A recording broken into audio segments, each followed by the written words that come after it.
มาแล้วครับขบวน258นะครับมาในเวลา3:13 นาทีนะครับ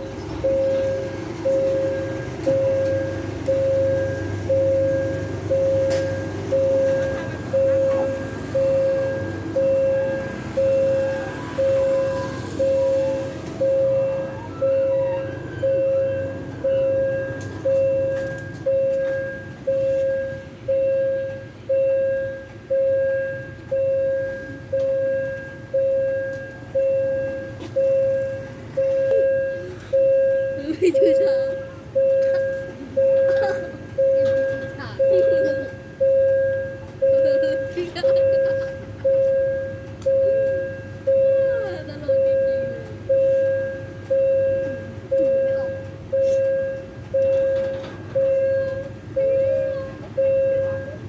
อันต้อม4418นะครับ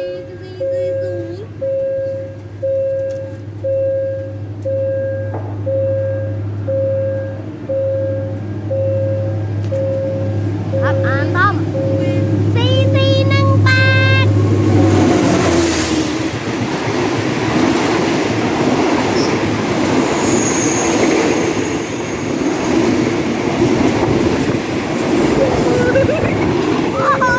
อุ้ยกล้องเอียงเลยทุกคนอุ้ยกล้องเกือบพังอะเมื่อกี้แล้วไหววิ่งอย่าง